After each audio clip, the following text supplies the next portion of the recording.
You learn a lot about the world when you clean buildings at night. It's not glamorous, but it gives you a certain perspective, a quiet understanding of the spaces people inhabit and then abandon when the sun goes down. You pick up on the little things, the exact vending machine in the courthouse that always snags your change, the specific elevators that groan and shudder on their way to the penthouse suite. You come to know the sharp, chemical tang of copy toner just before the machine sputters out. You also learn, pretty quickly, that most security cameras are just props, disconnected eyes watching nothing at all. But most importantly, you learn which empty places seem to breathe back at you when you're the only one left inside. I started doing this kind of work right after high school, barely 18. Now, 8 years later, I'm 26 and still at it. Everyone expected me to go to college, to get a degree, find a real career. But honestly, I never saw the point. Cleaning paid the bills, kept me independent, and, most importantly, it meant being alone. My route is a mixed bag. There's Dr. Evans' dental clinic with its faint smell of mint and latex, the big, silent First National Bank, a small corporate law office where everyone stays late and orders Thai food. Then there's the old Sterling department store, a cavern of a place, half swallowed by renovation dust, half still holding on to the spectral whispers of forgotten Christmas sales. I choose the night shift precisely because of the solitude. It's just me, the rhythmic swish of the mop, and the echoing quiet that lets my own thoughts fill the space. That quiet was shattered the moment the Ashworth Annex was added to my route. Mr. Harrison, my contractor boss, didn't offer much detail when he handed me the assignment. Just a curt nod, a grunt that somehow conveyed a warning, and the strangely unsettling advice to keep your head down.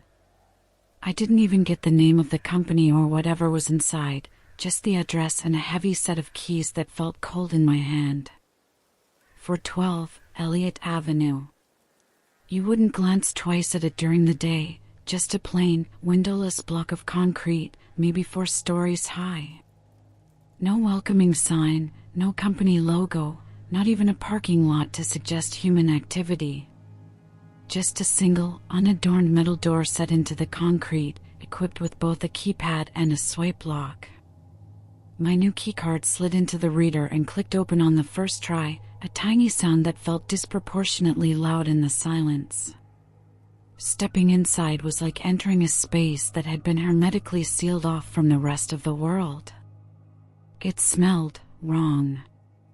Not like dirt or neglect, but something that had never known fresh air. It was a scent I couldn't quite place, a strange, unsettling mix that reminded me of old freezer burn and the faint, acrid tang of wet electronics. Overhead, the fluorescent lights pulsed with that familiar, irritating hum buzz. Everything about the place felt intensely sterile. But it wasn't the clean, sanitized sterile of a hospital, it was the sterile of something desperately trying to hide every trace, every single fingerprint. The first night, I tried to rationalize it. Maybe it was some kind of secret research lab? Or something tied to a covert government project? The rooms were peculiar. Some had tables bolted firmly to the floor, others had drains set into the concrete, and a few had chairs fitted with what looked undeniably like shackles. Even then, a little alarm bell went off somewhere deep in my gut. That should have been my first sign, my giant, waving red flag. But I've been cleaning long enough to know my role. I'm not paid to ask questions. I'm paid to clean. So, I pushed the unease down. I wiped surfaces until they gleamed, emptied bins overflowing with paper shredded so finely it felt warm to the touch, mopped the long, empty halls, and then, as soon as my shift was over, I clocked out and practically ran for the door. But the second night, that's when things started to subtly shift. The layout felt off. A hallway I could swear hadn't been there the night before seemed to stretch out ahead of me. Or a door I remembered seeing was now gone, replaced by a seamless concrete wall. I told myself it was just exhaustion. The night shift messes with your head, plays tricks on your eyes when you're tired.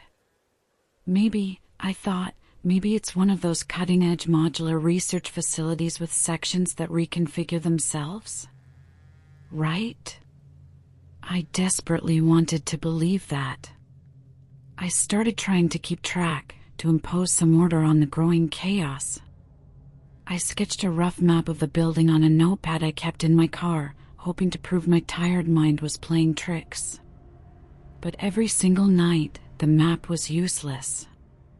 The layout never matched the reality I walked into. Doors moved, appearing where walls had been, disappearing where they should have been. Sometimes, it felt like the walls themselves had shifted.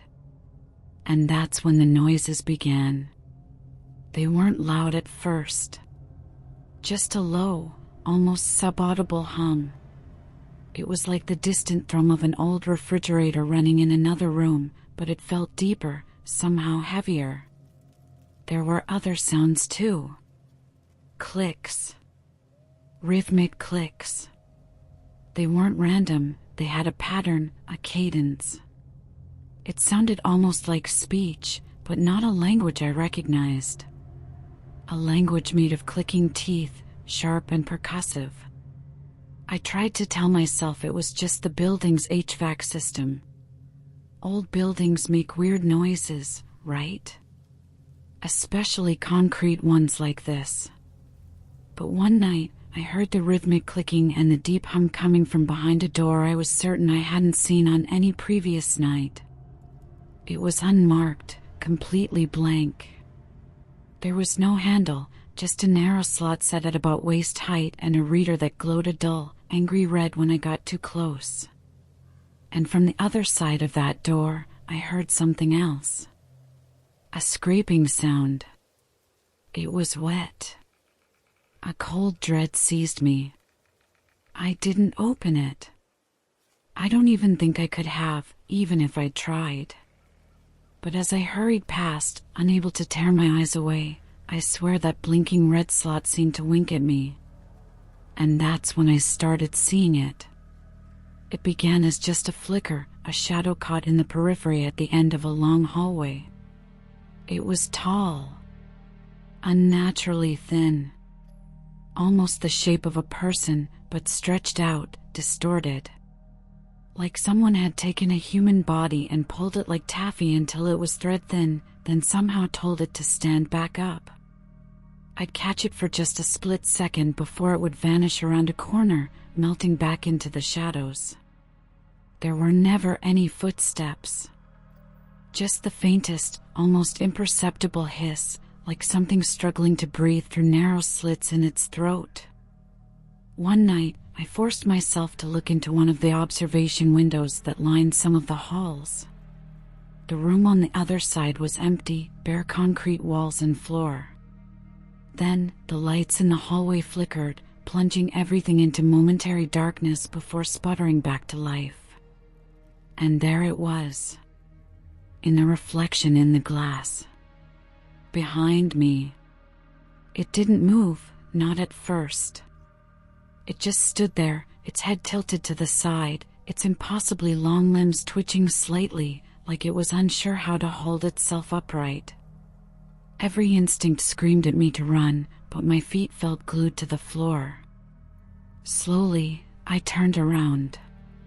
Nothing. The hallway was empty.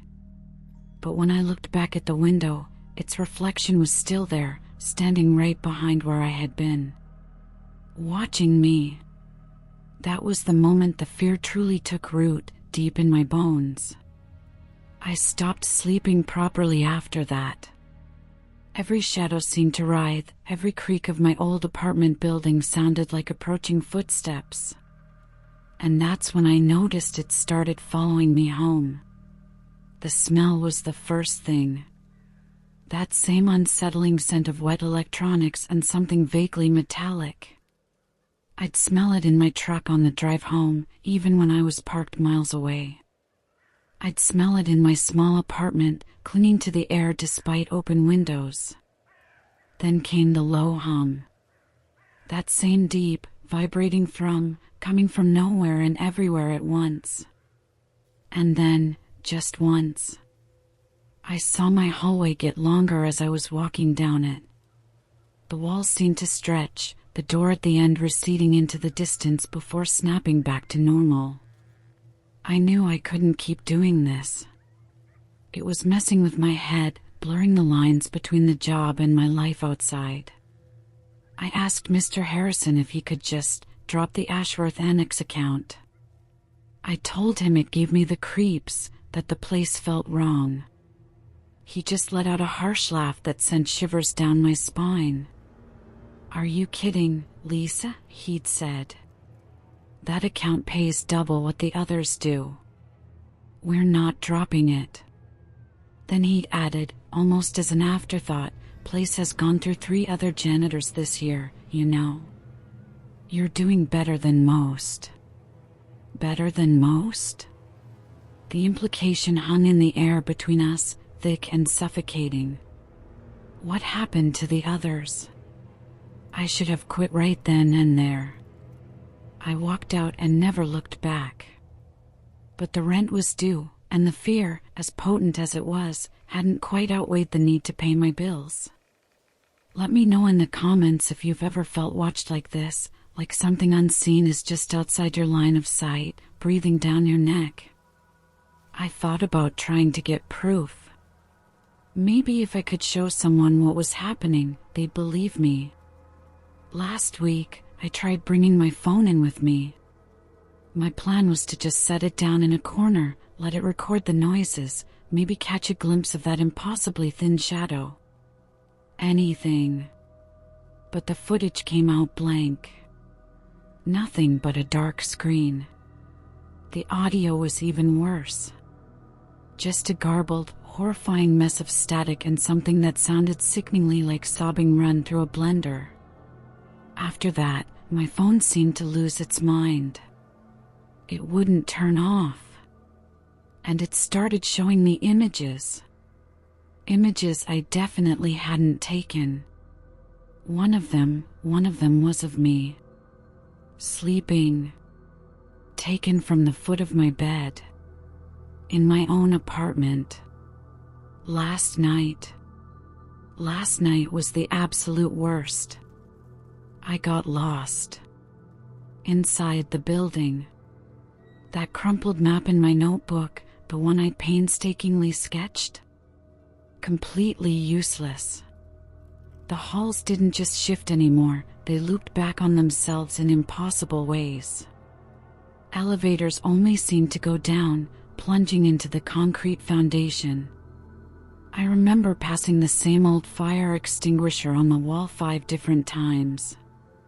Each time I saw it, something else was dripping from it. First, it was just rust-colored water. Then, a thick, black substance. And the last time, something was moving in the black drip, something small and coiling. Then the lights died completely. Not just a flicker this time, but total, absolute darkness. My flashlight, my only lifeline, started to act strangely.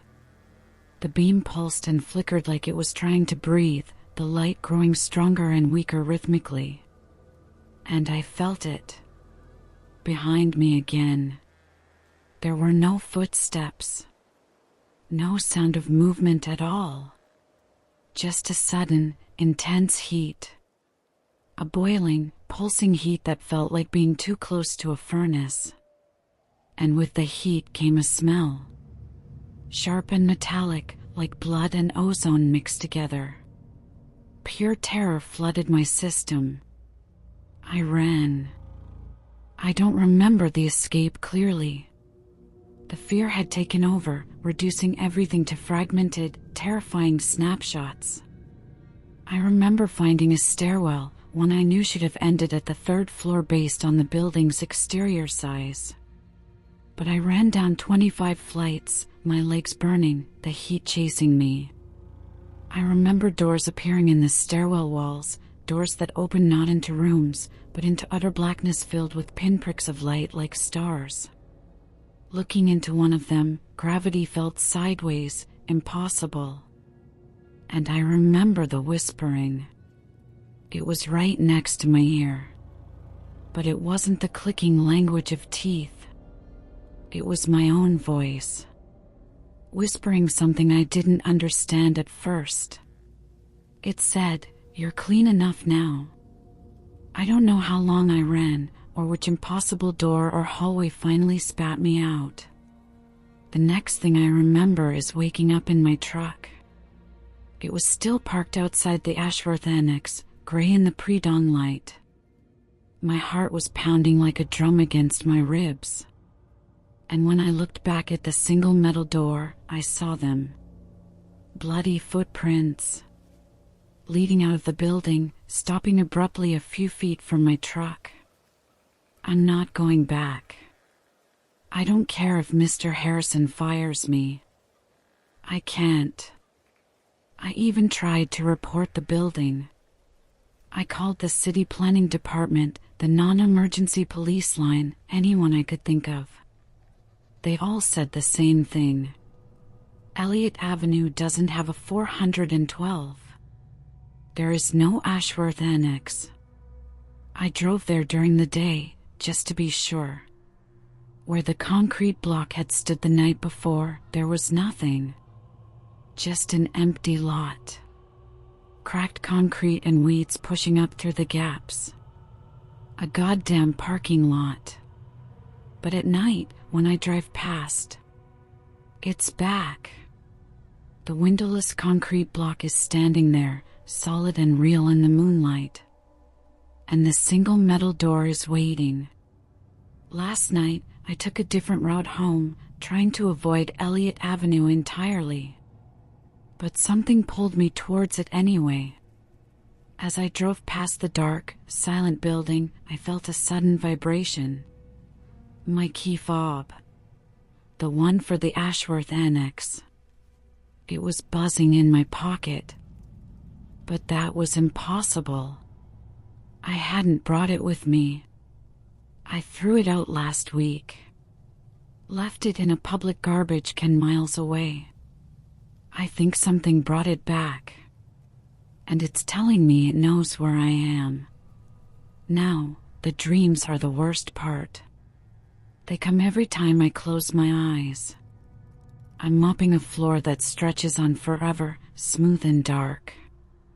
There's no ceiling. Just an infinite, swirling sky filled with what looks like writhing mouths.